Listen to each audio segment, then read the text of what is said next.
Well, good morning, everyone. We're going to start on time because we have a lot to cover this morning. And as you enter, I just wanted to do a couple of housekeeping things. We are going to ask that you hold your questions till the end of each presentation. And if you are like me and can't remember them, put them in the chat, and we will be sure to look at that at the end of each portion. Also, there may be times where the internet cuts out, so I think we've all given each other a lot of grace with these Zoom meetings. So if that happens, just stay tuned. We've got 3 hosts on this Zoom call, so we should be okay with making sure that we can keep the conversation going. And then lastly, I just want to say welcome to all of you. There's nothing better than spending time with families, even virtually. And we have 2 experts in the room, and they will not want me to call them experts. No. I've been told this, but I'm going to say it anyway. But we have Carolyn Wheeler, who has been doing work with families for years and around planning conversations, and she will say around kitchen tables, which is the best way to have these conversations. So she's going to be sharing her wisdom for her years of work with families. And then we are honored to have Susan White, who is a sibling of David, who is her brother, and has gone on this journey for a very long time, is going to share how where she is now and where she's come from. So we have lived experience and we have some expertise in the room, and I'm going to turn it over to Susan. Good morning, everybody. I'd like to share some kind of the story of David and the supports that he's gotten over the years, initially from my parents and then from me. I'm going to bow out on the picture in a minute because I've been told that helps the bandwidth. Let me do that real quickly. Okay. So these first pictures that you see are just some things from David's life. As Don said, he's now 58, so there's an early studio picture. Then one of him in the first little, more or less private school he attended, his graduation in '83 from a county high school. The bottom 3 pictures, it's him with my son at the movies, him with my son at the Louisville Zoo, and then him with my husband at a friend's birthday party. All right, so the title of this is Roots and Wings. And so one of the things that we can give our children is roots and the other wings. This is one of David's pictures of the 4 of us. And I feel like my parents did an excellent job with the roots portion of this. So that's David being held by our dad. So David was born in 1961, 3 months early. And he wasn't expected to live, 3-pound, 3-ounce baby in 1961 who lived is pretty much of a miracle. So my parents did not follow the recommendation that he be institutionalized. They brought him home, loved him, cared for him, expected him to learn, was a big part of our very large extended family. So after the private school, he did go to public school. And after public school, there was a recommendation, which was pretty routine for the time, that he go to a sheltered workshop, Frankfurt Habilitation. We live in Frankfort, Kentucky, by the way. And my parents were just very fearful. Based on a previous incident, they were afraid he might be abused or that he might somehow lose his good eye. He was blind in his left eye from some of the oxygen he was given to keep him alive after his early birth. So he was home with them for 14 years, and he became increasingly frustrated and behaviorally difficult, mostly just verbal, because of his limited opportunities. So I had been in Missouri for a few years, and then when I came back in 1986, one of the things that I really hoped that I could do was to help them expand David's opportunities, and other family members were also real supportive of this. When my parents couldn't do things, other family members were those that they leaned on. And would always, whenever I would try to suggest this thing or that thing, I got a yes, but, or a stronger answer from my dad. So one of the things that was really lucky for me is I worked for the Department for Behavioral Health, Developmental, and Intellectual Disabilities. And I was on the behavioral health side of things. But the program that I was part of had a pretty similar philosophy to person-centered planning. So I was able to go to a lot of workshops, many of them that were conducted by Carolyn and other folks, and was able to really start to think about how things could be different for David. And just a small step that I took was just to ask him to make some choices, including which neighborhood he would like for our drive. And I just told him the car's not going to move till you tell me which one you want to visit. So here were some of my frustrations as a sibling. Feeling and believing that there were lots of opportunities for David that my parents wouldn't allow. Pretending that everything was fine when it really wasn't. Not taking steps to provide for David in the future. Them expecting David to live with me. And just babying over protecting him, which is a common complaint that siblings do have. That not letting him do things for himself that he could, and treating him and always seeing him as a child. So some really significant things happened in 1995. There was a staff person in the Division of Developmental Disabilities, and I'll just call it the division from now on, who explained about a special needs trust. So I had contacted him and just others in the division with just lots and lots of conversations about what were some possibilities for David and how to get those things going. So this person happened to be a family friend and a parent of a child with some pretty significant disabilities. And so he was able to talk with our parents and really emphasize the importance of future planning, gave them information about a special needs trust. My mom and I went to I guess an introduction about that. And so after that, my parents did execute wills, including statements that David's needs would be provided for. And they established the special needs trust so that David could continue with his government benefits, but have some supplemental funding so he could have an enhanced quality of life.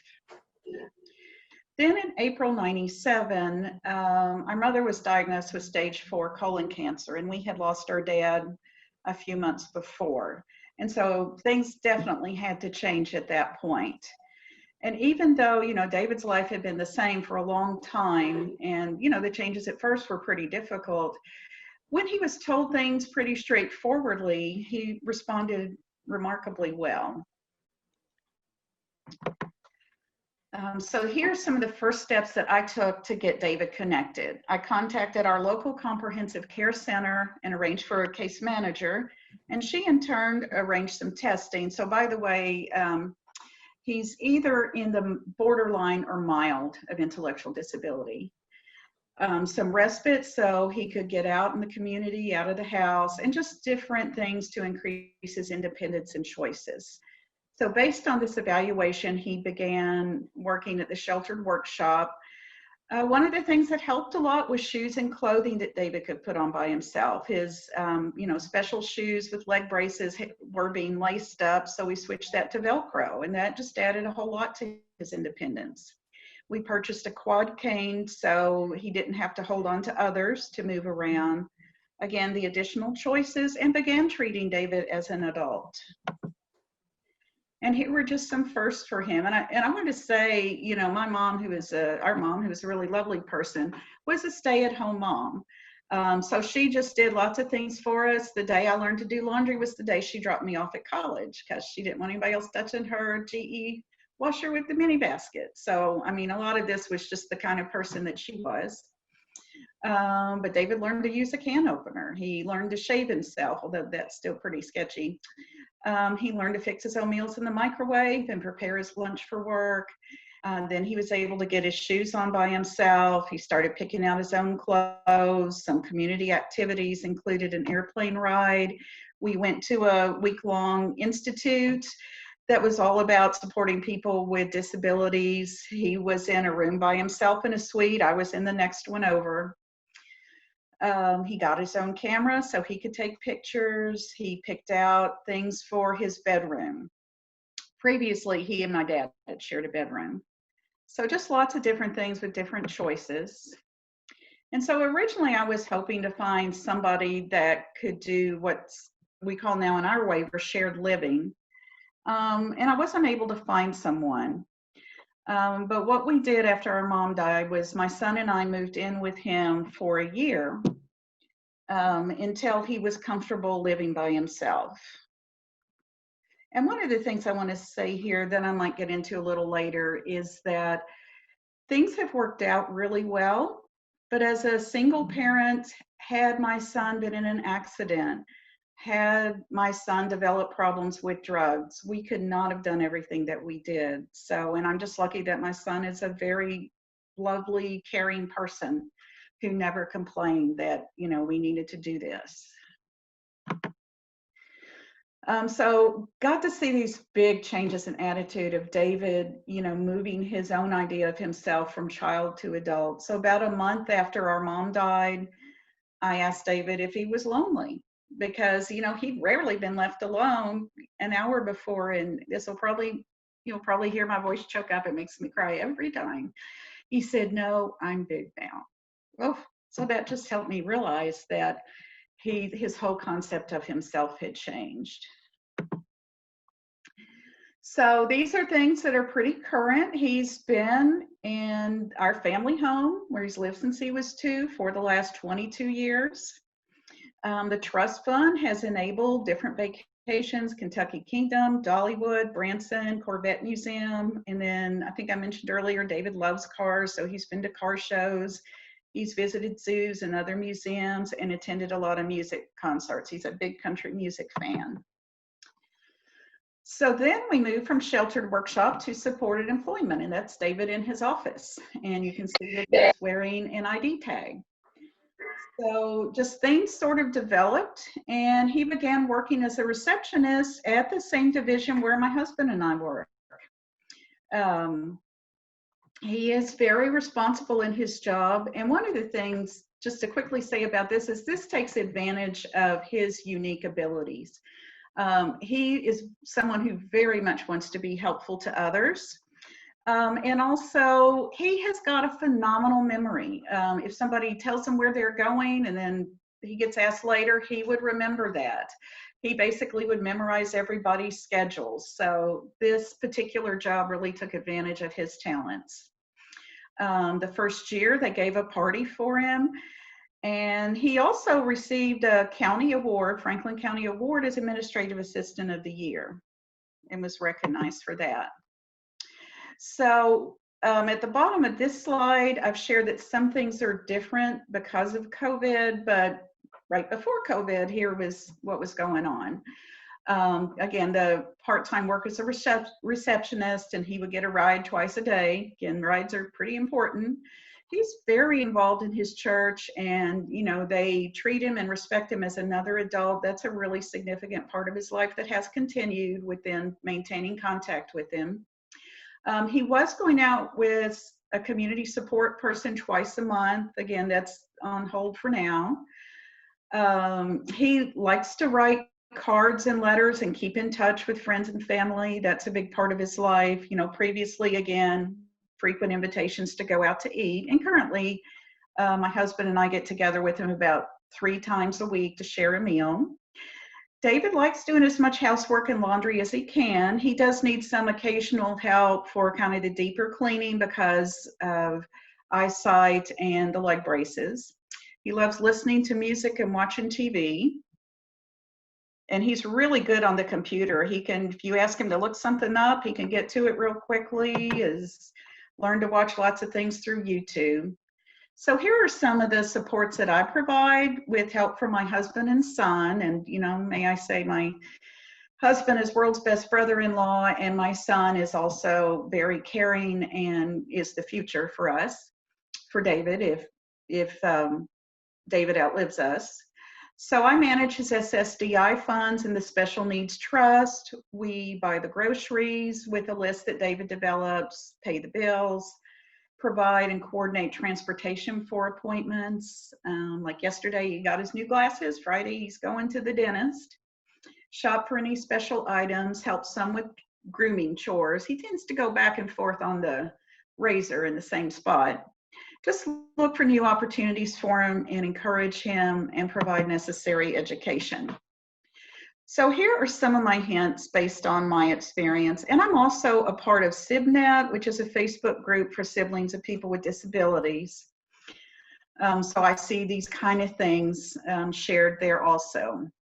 One is not to pull any surprises in the will, or at least leave a letter or videotape explaining the decisions. Also, don't tie the hands of a successor, executor, executrix, or trustee by requiring guardianship or conservatorship, add if appropriate. And from the point of view of somebody who's been a successor trustee, a living trust, and Carolyn can go through these things later, is much preferable. That means it's already set up. It's not set up after a parent's death. So this allows the founders to demonstrate the kind of expenses they think are appropriate, and if there were a need, it would give the successor trustee immediate access to funds. So this is what I hope this series or this presentation will motivate you to do, to begin planning now for the time when you're no longer able to be the caretaker for your son or daughter, and work for the least restrictive environment possible. I'd like to encourage you to see your son or daughter's abilities and strengths and build on these. Insist that your son or daughter care for themselves and participate in self and family chores to the extent that they can. Work to connect them with the larger community, and include your other children in planning for the future to the extent that they want to be involved, and always keep them informed of future plans. And you know, there is a wide range of what siblings are willing to do. Some are involved to the extent that their siblings living with them and they apply or able to give lots of really extensive care. Others may be really less involved. And there could be many reasons for that, their own life, if they had any experiences of abuse from a sibling growing up. But it's important to get an idea from the other siblings as to their interest and what they are willing or feel capable of doing. Also see that time for yourself is necessary and important, and to take necessary steps in your will and establishment of some mechanism like a trust that will help provide a good quality of life in the future. So this is what I wish our parents could have seen, that David does have a very fulfilling life. He is capable of so much, and he is respected at work, church, and in the community. And this picture here is one that a fellow church member took for the church directory. I think it's very handsome. All right. I would agree, Susan. It is very handsome. I'm fortunate, as I said, I know David. Susan, just a couple things to make sure that the families all know, that I'd like them to know, that she's very modest, but I would just say Susan really did initiate this planning on behalf of her brother. But Susan shared, does David have one of our home and community-based waivers here in Kentucky? And no. I'm going to start sharing. So talk about that, please. Okay, we have not felt that we needed it at this time, especially. And you know, some of it is we work for this division and we know how great the need is. So we have felt that with the resources David has, he gets a pretty nice check from SSDI from my father's work, and we have the trust. And you know, David is independent in many ways, or semi-independent. So we didn't feel like that the, you know, trying to access a waiver was necessary at this point. It may be in the future, for instance, you know, if he had a really serious health condition that really compromised things. But, you know, it felt like the resources we had at this time were sufficient.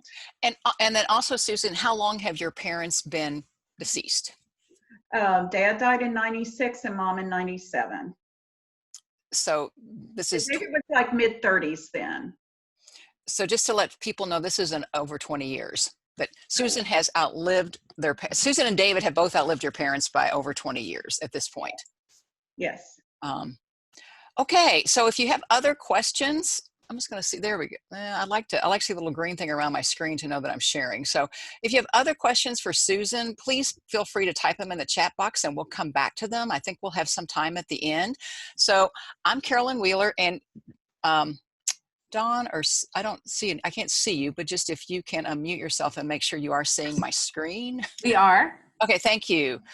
I don't have the little green box around it for some reason. That's always my visual cue that I'm in good shape. I do want to start with just a couple of websites, because as a person who's functioned as a sibling in people's lives, and I'll talk about that in a minute, but just to understand the incredible important role that if you have other children, that your siblings, that your other children may want to play, may not want to play. So just know of two great resources. One is the Sibling Leadership Network.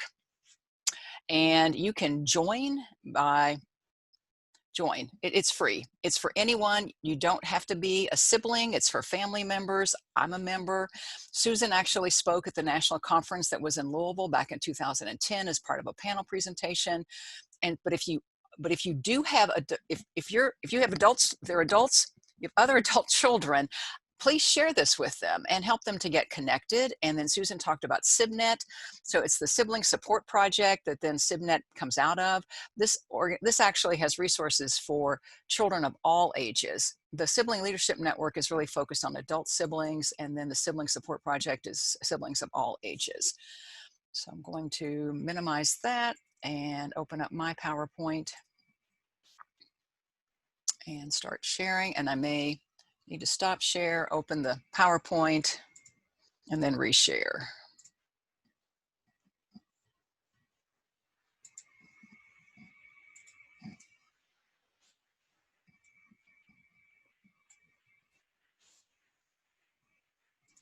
So I have titled my presentations that denial is not a river in Egypt. And this is actually from an estate, I first heard this from an estate planning attorney that I know quite well in Louisville, Kentucky. But what I do know from my experience in trying to help people and families do this kind of planning is that fear and ignorance just are not your allies in this journey. And so what assumptions, and again, the word assume makes a you-know-what out of you and me, do we or I make about the future, which I also would just call magical thinking. And all of these assumptions are things that I've had families say to me. The state will take care of my child, whoever the state is, that his or her brother or sister will take on this responsibility, but I have yet to talk with them about what that looks like.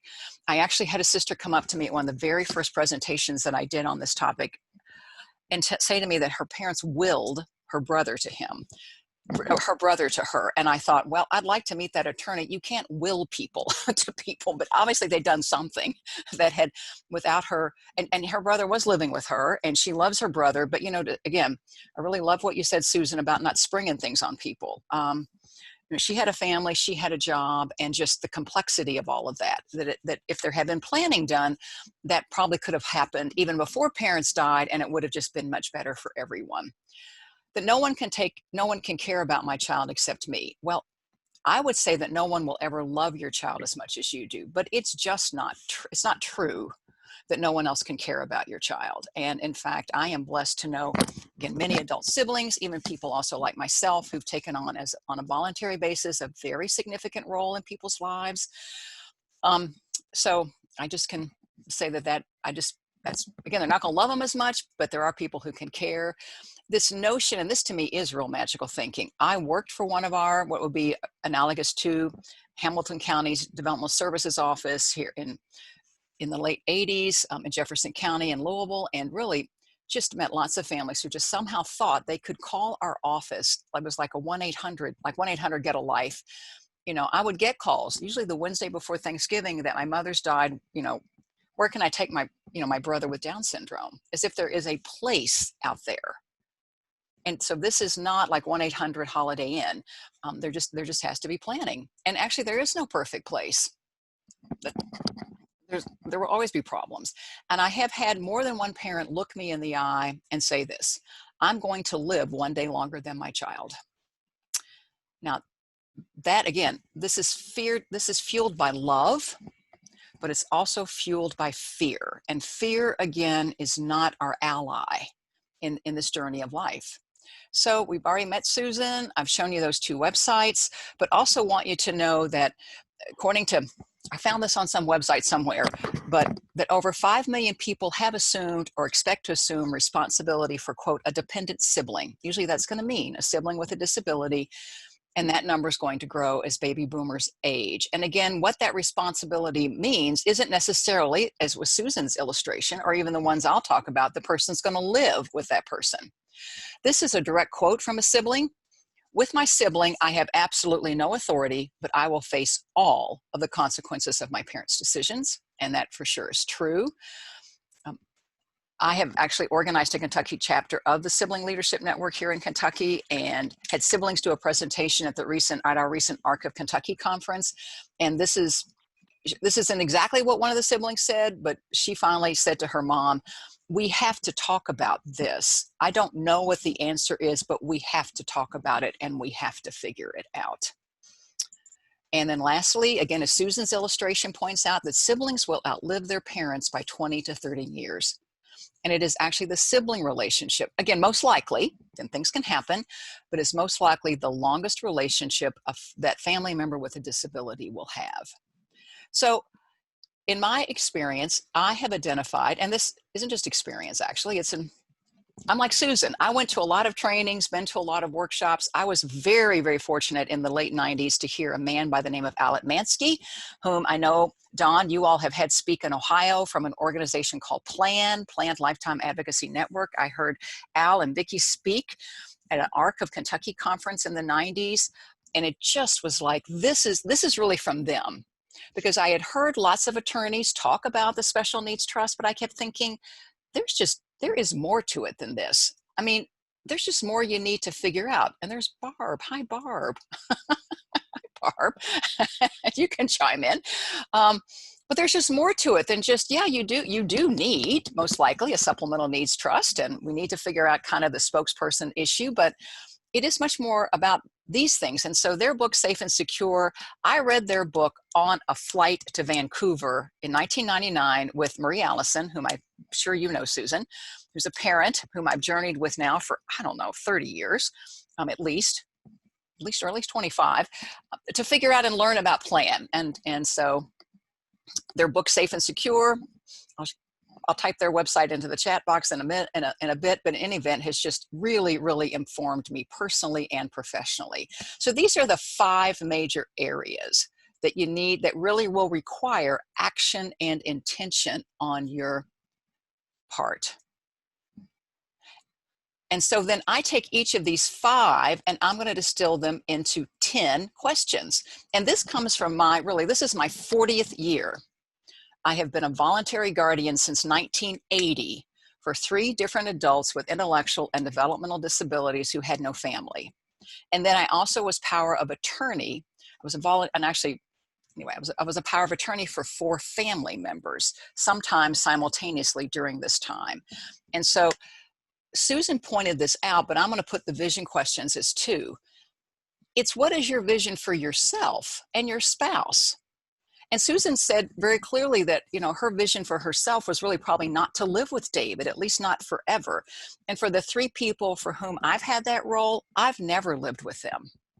And I don't want to. And the current person, my friend Linda, we did live together for 3 weeks this summer while I helped her rehab from having her pelvis. She had a fall and fractured her pelvis, but that really cemented it for both of us. We love each other, but we really don't want to live together. We really don't want to live together.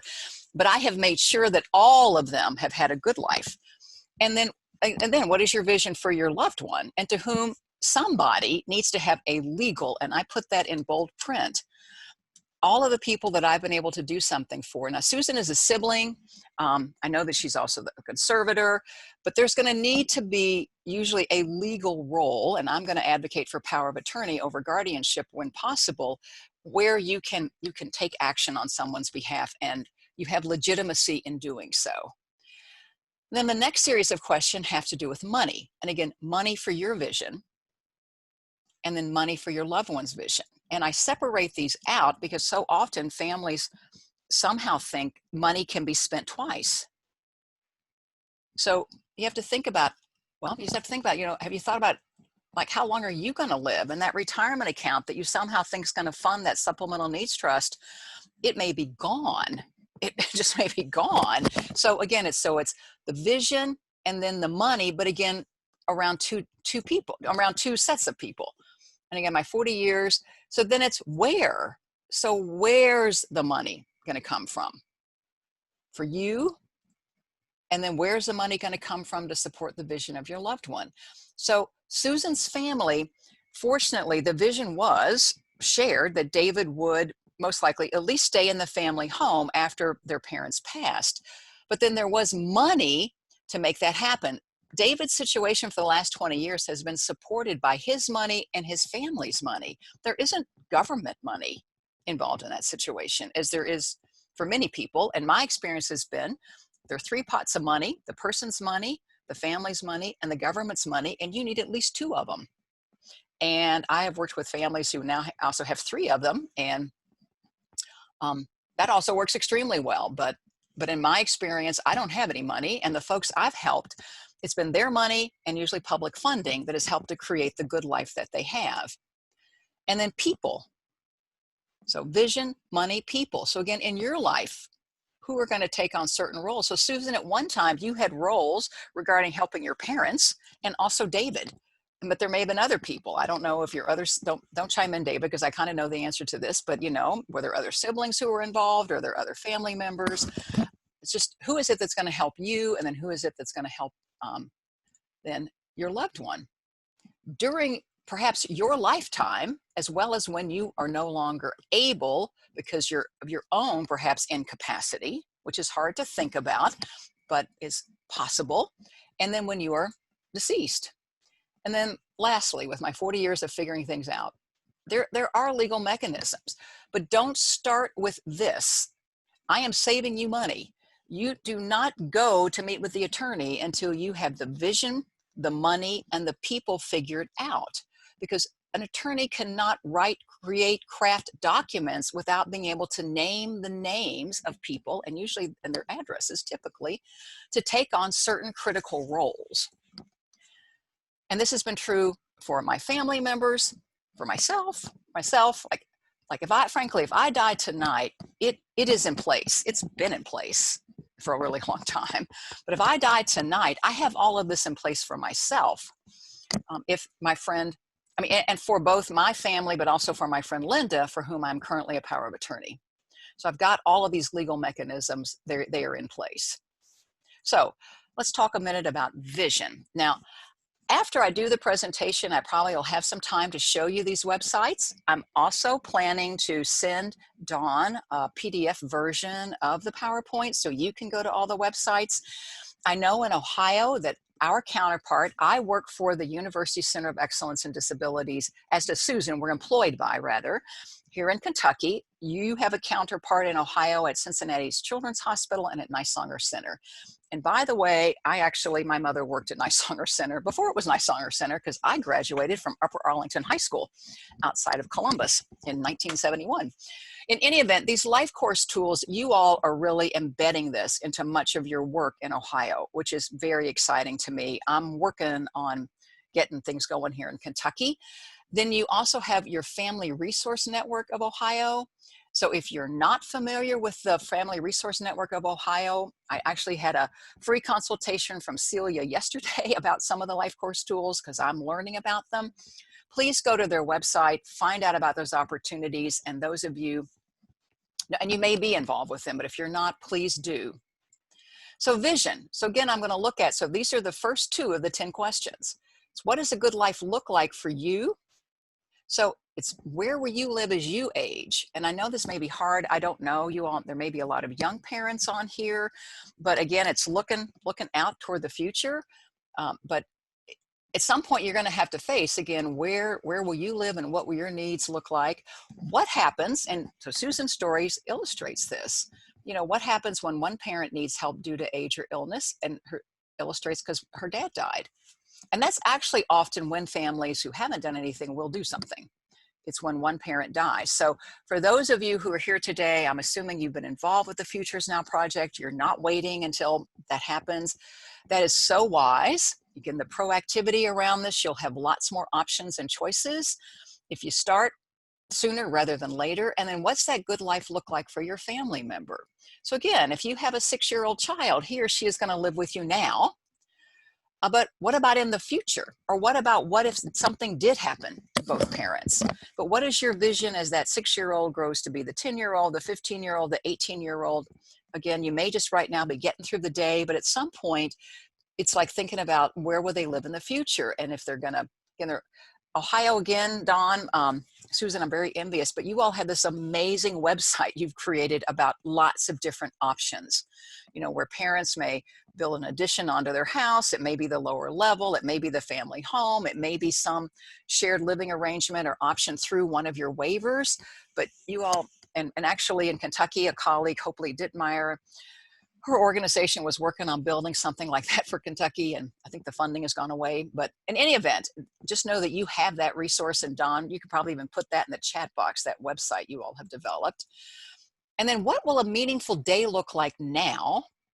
Because the more you invest, again, in helping, as Susan talked about, creating that bigger life for your child that didn't happen for David, frankly, until his parents died, then the more relationships they'll have, the more competencies, the more connections, the more opportunities that they'll have. And then again, in the future.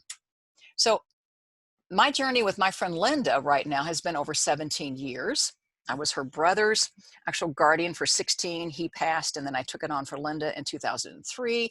And things are quite different. And Susan and I've even had a conversation recently about David as he gets older, you know, that just, we have to kind of, it's not like it's not an event. This is not an event. It's a process. It's of thinking about these things. And again, and things change dramatically, you know, when Linda fell and fractured her pelvis during COVID on April 21st. So vision, and then money. We all know, whoever came up with it, that money doesn't grow on trees. So it's, again, but it's 2 questions. How much and where? Where's it going to come from? So again, I've talked with families. We want to leave the family home. Thank you so much, Dawn. It's just amazing what you've done there. That's so helpful. So if you're thinking about like what Susan's family did, this is the family home. This person's lived there all their life. We're going to put that into a third-party supplemental needs trust. Well, houses cost money. So yeah, just is there going to be money? And probably the person's own money may not be enough to sustain that. Those of you who are homeowners, I don't know. I've had to replace both my furnaces and air conditioning units in the last year. It's very painful. So anyway, so just again, how much and where? So again, it's 2-sided for you. Again, money, you can only spend money once. And then for your family member. And there are tools on the website. There are ways to figure this out. There are people who can help you. And again, these things are figurable outable. There are all kinds of calculators online, Mass Mutual, Northwestern Mutual Life, Merrill Lynch, all of these financial services companies have what are called special needs planners, and they have calculators that can kind of help you plug in numbers, so you can figure that out. And then I'm going to point out what nobody wants to think about is your own long-term care expenses. So this is a picture. I'm standing up, my husband's behind me, then my father's sitting down, my grandmother on her 100th birthday, my mother, and then our 2 biological daughters. Now this picture was taken at my grandmother's 100th birthday in 1998. So my grandmother lived through the 1800s to 1900s. She died in 2001. So I'll just share again, this is my own experience. We're batting 1,000, okay, for long-term care expenses. So my grandmother, now my father and we all provided lots and lots of support to my grandmother from the time she was probably in her 80s, although she was still night watching the horses, I think at 85, and she was a tiny woman, and she slept on the back seat of her 1967 Buick Electra. But in any event, she was a very capable woman, but from 97 to 102, and I was her power of attorney, it was $250,000 because she needed lots of support. And I'm glad Grandma had the money. And actually, as her power of attorney, we ended up selling all of her properties, rental properties. Anyway, then my dad, who lived to be 78, it was about $100,000. Because again, at some point, there are just things people can't do for themselves. And when people, and it wasn't, and we, I mean, I am one of 2 children, and I'll just be honest, my brother was useless. So there wasn't like there was this huge bevy of family. You know, I think it's different if there's 6 children, or my father's brother had died. My mother was an only child. Anyway, just there wasn't this, I don't have any aunts or uncles. It's not a huge family. Then my husband was diagnosed with pulmonary fibrosis at age 59, which was not part of what we thought was going to happen. And I'm sorry, Nancy, but it was just truthful. It's just being truthful. And became quite impaired. If you can't breathe, you know, when you lose 50% of your lung capacity and you can't breathe, in any event, but I had bought long-term care insurance, and that paid for a stair lift between the levels in our house and for in-home assistance for the last 2 months of his life, because frankly, I had to work. And I was 49 when he died, by the way. So that, again, wasn't kind of what I thought, you know, when we took our wedding vows. My mother, here in the beautiful green jacket, my mother was one of the most competent, amazing people, active. She got her doctorate at Ohio State University. I helped her get long-term care insurance. My mother, actually, the long-term care insurance helped her to remain in her home and to continue to work until she was about 78, which was her desire. And my mother spent the last year of her life, frankly, in a bed in a very nice nursing home, actually, there in Dublin, Ohio. So again, just I've betted 1,000. And I have a long-term care insurance policy that I bought at 46. I'm now 66. And I'll pay for that. I'd go without internet to pay for that. And you may say, well, what if you don't use it? And I would say, well, praise God. I mean, I don't want to need help with my activities of daily living, but I think it's quite likely that I might. So again, that's part of my plan for my future. So again, it's figuring out how much and then where's it going to come from. These are sources that could be for you and then for your family members. Again, I'm just going to stress from working. Again, those of you with young children, start with chores. We have data where I work. We collect data from all of the students who graduate from Kentucky high schools who have IEPs 1 year out. And we have data that shows that those students who had chores at home, participated in extracurricular activities, worked, are doing a whole lot better. Not only, and I would say not only 1 year out, but just in their lifetime. I mean, Susan's story is very compelling, but I didn't grow up actually with anyone waiting on me. I mean, there just were chores and expectations, and I certainly had the expectation that I was going to grow up, frankly, and go to college and work. So we need to have the same expectations. It may not be at the same level as your other children who don't have disabilities, but that just work is part of what you do as an adult. Your family member, unless things, again, this is right now, most likely you can rest assured there's going to be some kind of an income from Social Security. And by the way, somebody probably needs to be the representative payee. So as Susan explained, that may be actually maybe from their own work record. The woman that I'm a power of attorney for now and a rep payee, she gets a handsome, at 68, a handsome, substantial Social Security retirement payment from her own work record. She's worked 30, 35 years, sheltered workshops, and then in competitive integrated employment. And it's handsome. She has a good life based on her income. Or, as Susan shared, it's from a parent's work record. And actually, David's benefit, Jeff could probably tell us, Susan, but it may actually be some from his and some from theirs. I don't know. But anyway, there's income. It's called SSDI. But if people never work, then the most, like Linda, if Linda had never worked, her parents were tenant farmers in Oldham County. I imagine they were paid cash under the table. She didn't ever get a benefit, nor did her brother, off of their parents' work record. She'd be getting a whopping $783 a month. Well, I'll just tell you, her Social Security retirement payment is twice that. So I mean, she has a decent income. You have to think she doesn't have children, she doesn't have a car, so she doesn't have grandchildren to spoil and spend money on. So she does well. Just real quickly about my story about her brother Clinton. Clinton was born in 1950. Clinton was a man of few words, but you know, he had a strong work ethic. One of his favorite expressions was no work, no money. This man wanted to work, loved to work. Like David, had a history of working initially in sheltered workshops and then supported employment came along. He had a full-time job at the Courtyard Marriott in Louisville, and so lived large. This is him with his supervisor, and this is me signing a contract because, again, this is Clinton's money. I actually learned about how he could maintain his SSDI payment from his own work record and his full-time income, and I'm signing a contract at that. I was his legal guardian for him to buy this house. Now, this is in about 1995. I'd never known a person with an intellectual disability to be a homeowner, but I learned about it and we made it happen.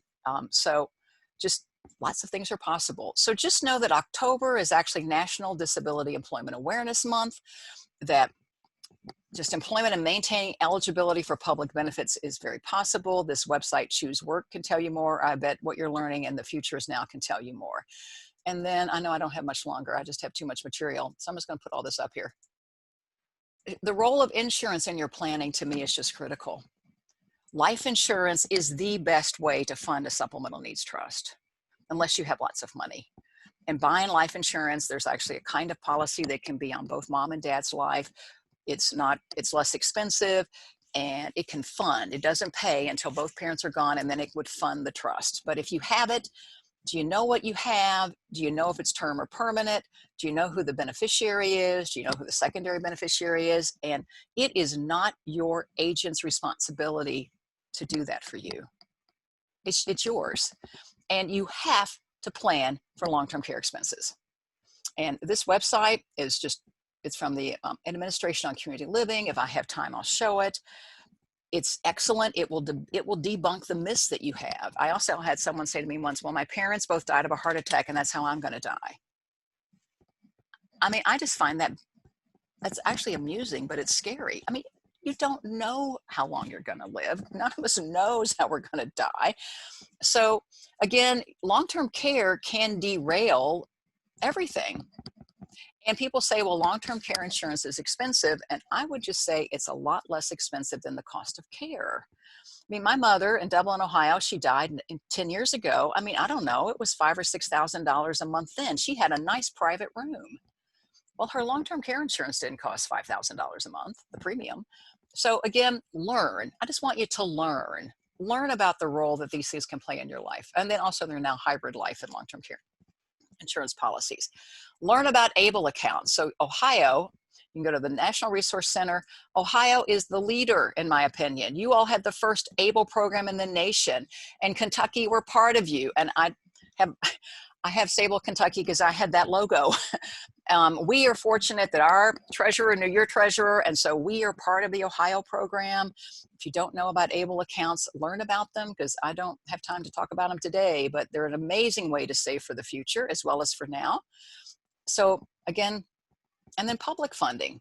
So it is Medicaid that is the largest payer of long-term care supports. Most of your family members probably will, God willing, need one of those wonderful waivers that you may be on a waiting list for now. That's great, Dawn, because really they're just extraordinary, especially for those who are young. You know, something's better than nothing. You don't have to have $15,000 a year. That's what you could put in it. But here in Kentucky, you can open one for 50. Something's better than nothing. So anyway, you need like what Susan's parents did. You need like David, if Susan should determine that they need to apply, he needs to apply for a waiver, then they haven't jeopardized his eligibility for Medicaid because of their planning. Okay, so again, money and then people. And I'm going to categorize this into two categories: unpaid people. And I just want to point out, again, this intentionality. You have to intentionally build and cultivate reciprocal. That was the word Celia used yesterday that was so helpful to me. Reciprocal relationships during your lifetime and your family member's lifetime. And then there will be probably paid people. And remember, that could come from the person's own money. My friend Linda paid for staff for 3 weeks this year because, well, that's its own story, but we had money in her stable account and she paid for her own staff for 3 weeks. If there's a supplemental needs trust, I have another friend, I have family I helped. Hannah broke her hip when she was in the nursing home. Her supplemental needs trust paid for staff to come to the nursing home because they couldn't build the waiver. So she had somebody come to the nursing home to encourage her to do the PT while she was rehabbing. And then public funding. Again, Medicaid, any of the waivers, they pay for people, you all. They pay for people. And they're very, very critical and important. But just understand that, again, in Susan's situation right now, it's the family money, that if there's any additional people, there would be money to do that. Okay, and then the legal safeguards. So again, it's people. You have to be able to name names, and then you have to execute. This is not about having a good intention. And frankly, if you have your own power of attorney and nobody can find it, then you don't have one. People have to know where the documents are. I can't tell you how long I went through going through my grandmother and father's file cabinets to find stuff. So my daughters know everything about me is in the third drawer of the light brown filing cabinet in our lower level for me. I mean, and they're executed, but like they know where they are. And actually I've made well, anyway, how about I've written a letter and I've told them what they need to do not if, but when I die, assuming I predecease them. So what are the legal documents? Now, durable power of attorney, you need one. If you don't have one, you need one. If you're over the age of 18, we all need someone who has financial and medical powers for us if we can't speak for ourselves or we can't pay our own bills. And again, husbands and wives can often do this for each other, but at some point, your adult children, like I was my grandmother's, my father's, and my husband's power of attorney. Now with my husband, I never really needed to use it because I was his wife and that just kind of worked out okay. My brother was my mother's, and yes, he was useless, but he did pay some bills. I'd say he did do some things for our mom. I need to quit. Anyway, you need advance directives. You know, do you or don't you want to be on life support? And then you need an updated, again, I had a mom email me this week. Well, let's see, my husband died in 2002. And I'm thinking I need somebody to look at our will. Yeah, probably do. And probably it would have been good maybe to have looked at it. I'm glad she's doing it 18 years later. But you know, it's just a good thing to think about, to look at maybe every 2 to 3 years. And then it has to be signed. My friend Karen Perch, who's a phenomenal estate planning attorney here in Kentucky, I cannot tell you how many people come to see her. She then meets with them and shows them the documents. They want to think about something and they never come back and execute it. Well, you don't have one. You have a good intention. That's all you have. And then if you need trust. So these websites also around this whole issue then around power of attorney, guardianship, you all have phenomenal resources in Ohio. And here in Kentucky, I know we have at least one Kentucky family on here. I can direct you to supported decision-making resources. This is me, by the way, a younger me. My friend Linda, and then one of her at that time support staff. Linda has had one of our Medicaid waivers and now has our gold card waiver because of actually that fracturing her pelvis helped create an emergency situation. But in any event, I'll show you some of those resources, but about anything you want to know about supported decision-making guardianship in Ohio, you all have great resources. And then about what is a trust, and I'm just going to put these up here all at once. Just think of it as a box with a heart, and it can hold things. It can hold things, and it can be the beneficiary of assets and resources. A supplemental or special needs trust. Again, I agree with Susan. It should be living, but often if you have young children, it may just be testamentary. It means it's in your will. If you have adult children, it's much better for it to be living. Again, the language is going to talk about the funds being used to supplement and not supplant. And frankly, folks, it's an empty box. And yes, unless you have figured out how it's going to be funded, you just have an empty box. And I'll just do this real quickly. If it's your money, then this is really important to you. Whoops, that when your family member dies with a disability, then you've decided where the money goes, not Medicaid. If the money passes to the person first, Medicaid can make a claim against whatever remains. So that's why you want to be proactive and do what Susan's family did. You all have, at least that I could find, 2 pooled special needs trusts. You can also work with them. You still need an attorney to do your will, your powers of attorney, but you have great resources. In other words, you don't have to have your own box. You could join one of these trusts, which for those of us who don't have lots of family members to be the trustee, then the pool trust becomes your trustee. And actually that's the one I'm referencing, Kay. It's the Ohio DD Council. When I click on the link, if you click on the link in my slide, that's what it takes you to. It is excellent. I wish ours was as good. And then this you must read. This is again on the DD Council's website. So this may be about the end, and then I'm just going to show some websites. We still have 5 minutes.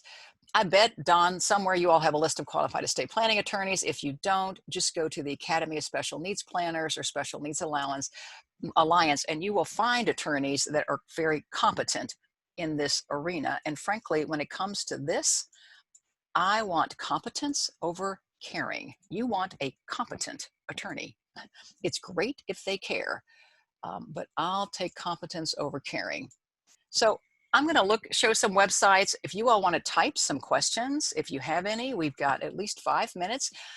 I know I'm willing to stay on longer than that to answer them. I'm sure Susan is as well, or I shouldn't say that, Susan, but I bet you are. So if you have questions, you want to type in the chat box. I'm just going to show some of the websites. Yep, Susan's here and willing. The life course tools, if you're not familiar. The Family Resource Network from Ohio, Celia said, please give a shout out for us. So here's their charting the life course. And there are family members, I'm pretty sure, that actually will work with you, that will help you, support you to do this kind of planning. Again, the National Resource Center. I think this has tremendous resources, again, just about what ABLE accounts are, your own wonderful Ohio account, your own Ohio program. And there you've got this, again, virtual learning opportunities. And Don says you're going to be having a presentation on this. This is that website that Kay referenced. So here you go. This is that book, Guardianship in Ohio. It's amazing. And then this is the one I said you just really should read. I don't know who did this, but this booklet tells you everything you need to know about estate planning. It's just, in other words, for you all, ladies and gentlemen, don't ever say it's not because there's not information. There is information. It's really about somehow coming to a point where you're able and willing to take action. That's right. Now's the time to take action. That's right. That's right. Just start. Just start. And I think, you know, if I were you, I'd start here. You know, I think I'd go find me a Sherpa. I'd go find me a Sherpa to help me start with the vision. Start with the vision. This is my last one, this longtermcare.gov. I'll just leave it on here. But start with the Sherpa. To start to help you figure it out, because you'll be amazed. You'll be amazed at what can happen when you just start. So other questions? We've got at least 3 minutes before we said our time would be up. We had Nancy asking about adding more insight into the hybrid LTC long-term. Well, okay, so what I would say is you need to find yourself a good financial advisor. And again, those are going to be offered through big companies and often mutual companies. So I'm sure Northwestern Mutual, again, this is not a multi-level marketing plan. Northwestern Mutual, Mass Mutual, New York Life, off the top of my head, would probably have those. You can also go to your friend Google. Okay, let's see, hybrid. What they are, but they're permanent life insurance policies. They're not going to be inexpensive. Hi, BRRD. And I don't know if I'll come up with it or not, with long-term care riders. There, see, there it is. Prudential has them.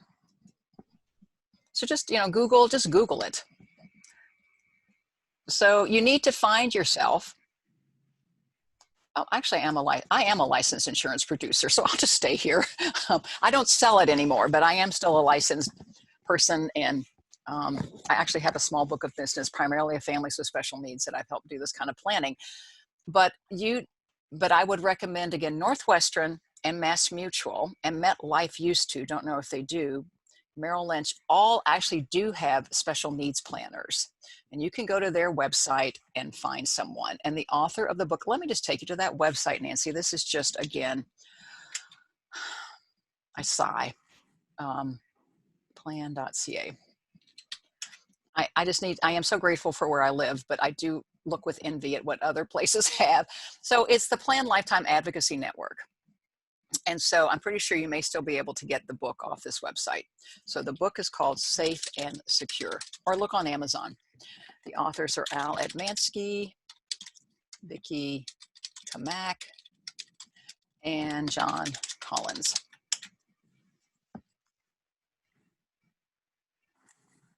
Well, so you know what? Whoever said that, Kay, I'll just tell you about a family here in Lexington and Frankfurt that I worked with. We found other people to be the people. The siblings don't have the legal roles. They don't have the legal roles. So actually, Doug Riddell, Susan, I was initially Hannah's guardian, and then Doug became her guardian, and then they created a supplemental needs trust. There are 5 of us on that we are all still on that trust. These parents have now been dead for, I don't know, 15, 20 years. And so on that we are on an advisory committee to the supplemental needs trust. And now Doug died, frankly. And before he died, he asked Carol Estes, and I say these people because Susan knows them. Susan is now Hannah's guardian. And really our ace in the hole is Kelly Hawkins, because Kelly's probably only 50. I don't even know if she's 50. She's probably 45. So you want to get younger people, is what I'm saying. So that's what they did. And her brother lives in Long Island. He's kept very much informed, but he does not have, he's on that advisory committee. There's actually a corporate trustee, and Carol is her guardian. So that's my suggestion. You find other, again, it doesn't have to be blood kin, but I would make sure, but I wouldn't surprise. I mean, I think I'd have a meeting with like he knew this wasn't a surprise to him. He knew. And also he didn't live nearby. So that would be my suggestion. You find people who share the vision and who are willing to say yes. And there are people who are willing, there are. All of the people on that advisory committee, we all knew Jane. And really we said yes to Jane, I'll be honest. We said yes to Jane and Ken. Not as much to Hannah. And that's just the truth. We said yes to her parents because we were close to them. And again, they could still have a role. Many attorneys will create that advisory committee to the Supplemental Needs Trust, and so then they can have a role there. So anyway, that would be my suggestion. Any other questions for Susan? I'm doing all the talking. Or Susan, if you have anything to add, unmute yourself.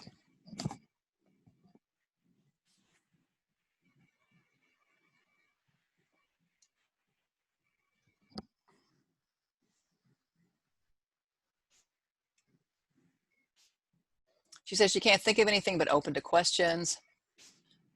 Well, Barb, if you have something to say, you're an adult sibling, chime in, go right ahead.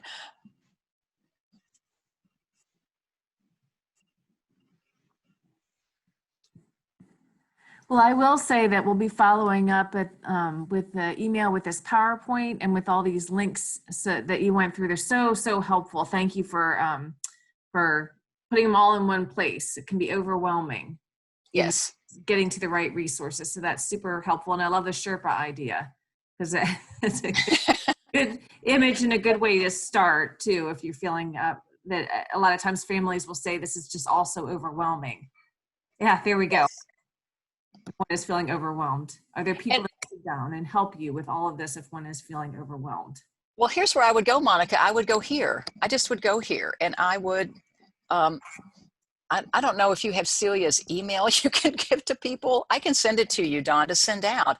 Oh, so yeah, Celia, I can add that. Yeah, sure. I mean, add that so contact Celia, who is the family engagement coordinator, I think, with your counterpart to us in Cincinnati. She is a parent. And I'm pretty sure she could, if I understand correctly what they're doing, what they're charting the life course, there are people that she can help connect you with that could help you starting with these tools. And if you want to know about the tools, go to this website and just start looking at them. I actually downloaded some. I'll show you some. This is one of them. These are all free, by the way. These are all online and they are free. This is a fillable one, list what you want your good life to look like, list what you don't want. You can look at past and future experiences. This one I love because it's around these domains, but look, it's lifespan. You can start regardless of what age your family member is. And it's around these life domains of, again, employment, or what do you do during the day, community living. And again, you heard this in David's, David works, but before COVID, he also did, he did other things during the day. And for my friend Linda, now with COVID, yeah, I mean, it's still relevant.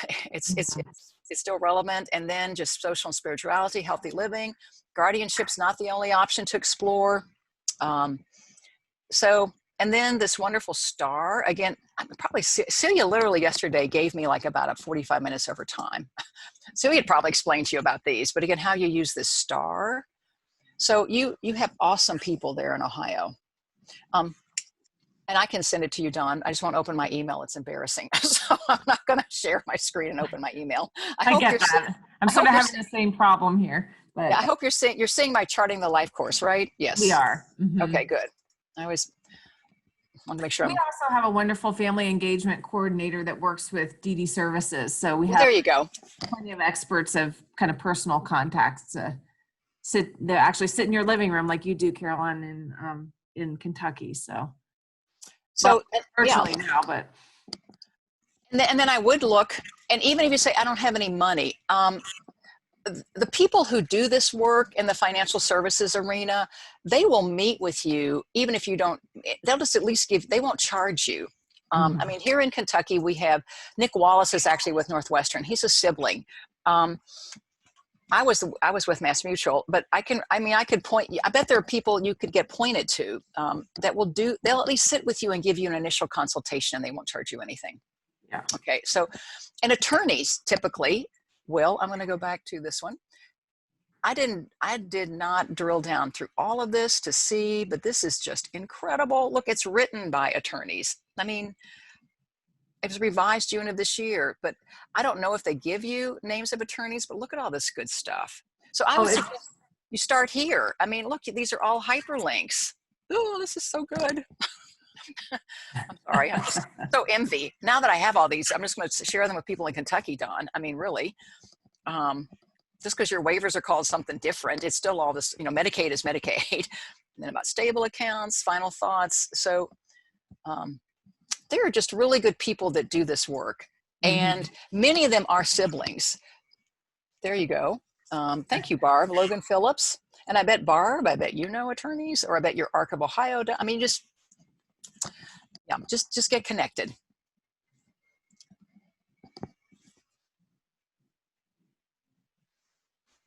Well, this is super helpful. I think we're going to maybe wrap our time up and make sure that we follow up with sending all this great information out. And I just wanted to give everybody a chance to say thank you, or you can unmute and clap if you like. That's okay. Just thank you all. Thank you. You're the heroes. You're the heroes. Just really, just thank you for being here this morning. And thanks for a wonderful presentation. Thanks to both of you. Well, thank you. All right. Well, thank you, speakers. We're going to be hosting another session at 6:30, and tonight, for those that weren't able to attend, I'll send out the 6:30 link as well. But and I will, after we get off here, Dawn, I will put my presentation into PowerPoint and a PDF and send it to you. I sure appreciate that. Yeah, we'll do that. And Dawn, the 6:30, that's the same as this one? It is. Okay, thank you. You're welcome. Okay. All right. Well, have a great day, all. And okay, so I'm going to use my superpowers and end the meeting for all, Dawn. Okay. Okay. Okay. Thank you all so much. Have a great day. Bye-bye. Bye-bye.